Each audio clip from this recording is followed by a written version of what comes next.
This is the Emergency Medical Minute.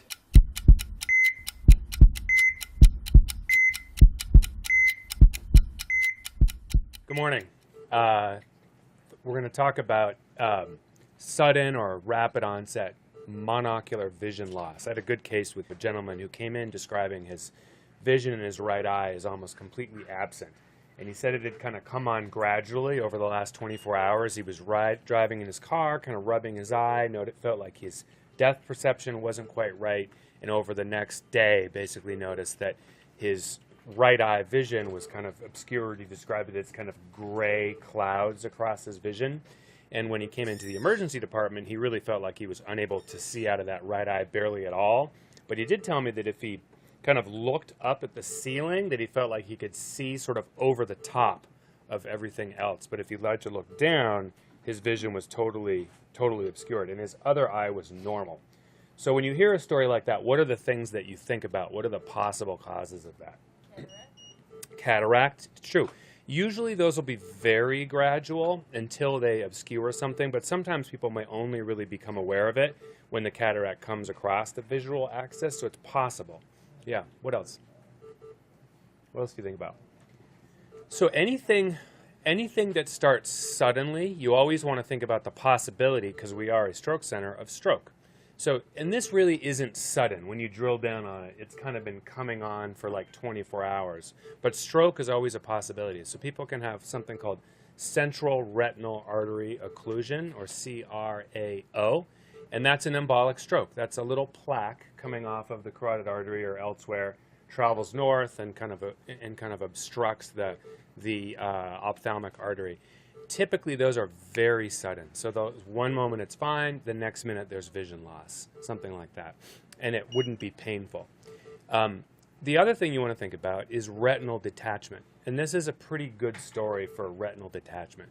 So retinal detachment is actually fairly common. About 1 in 500 people will develop a hole in their retina and some component of detachment in their life. It's not uncommon. We see it all the time in the emergency department. It's more common the older we get. There's no gender specificity and no particular racial specificity to that diagnosis. Often people will describe first this kind of flashing lights in the visual field, and what we think what that is most retinal detachments occur when a little tear spontaneously occurs in the retina, and then the fluid kind of gets inside that tear and begins kind of dissecting off the retina layers. And as the retina is getting pulled or tugged on, that mechanical traction on the retina starts to stimulate the cells in the retina and gives you that flashing light appearance.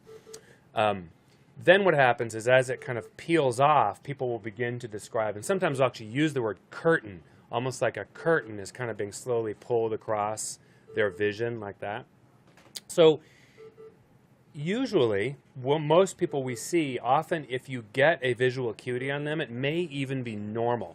Because if the macula on the back of the retina, where your most acute vision is, if the macula is not torn off, their visual acuity may be pretty good, and they can kind of look around the problem, if you will, so they could position their eyes or their head so they're sort of looking around the issue and can still see pretty well. The way we make the diagnosis now, it's pretty cool. Back in the day, and by back in the day, I mean like 2 years ago, we would try to look in the back of the eye and try to see this thing. And it would look, sometimes you could see this sort of gray shadow in one corner of the back of the eye. We really no longer do that anymore. In fact, although it's probably a good idea to do it, I often don't even look in the eye because the ultrasound is more sensitive. And this guy, we did that right away. You can see it almost looks like a wave in the back of the eye. It's like a big bright flap. And you can see the whole retina just kind of peeled off, unfortunately. And the diagnosis can be made in like 5 minutes. And when you make the diagnosis, you need to talk, obviously, to an ophthalmologist. These are time sensitive, but usually not emergencies, in the sense that people are not doing retina surgery at 3 a.m. You know, these are almost always see them the next morning, see them within 24 hours with a retina person, and get them repaired. most of the time. There's a few exceptions, but that's generally how these things are approached. And luckily in our metropolitan area here, with ophthalmologists are thick on the ground, so we can usually find someone to see these people in the next 24 hours without problems. And what they do just kind of depends on how big the tear is and what their other underlying conditions are and what their vision is like. But typically what they'll do is what's called scleral buckling. So they actually cut a little hole in the side of the eye, go in there, and put a piece of silicone over the top of the sclera and sew it down. And what it does is it kind of deforms the eyeball and causes pressure from the vitreous, which is the gel in the back of your eye, to kind of push down and tamp down the actual separation. And then usually there's a hole there that they have to fix. And there's a couple different techniques, but often use a little laser to essentially like spot weld on the back of the retina around where that hole is, so it doesn't continue to spread. It's kind of a cool diagnosis. So that's exactly what this guy had. So thanks for your time. Emergency Medical Minute is and always will be about free medical education. Medicine's most prolific podcast is successful because of our supporters, donors, and of course, our listeners. Please like us on Facebook and follow us on Twitter.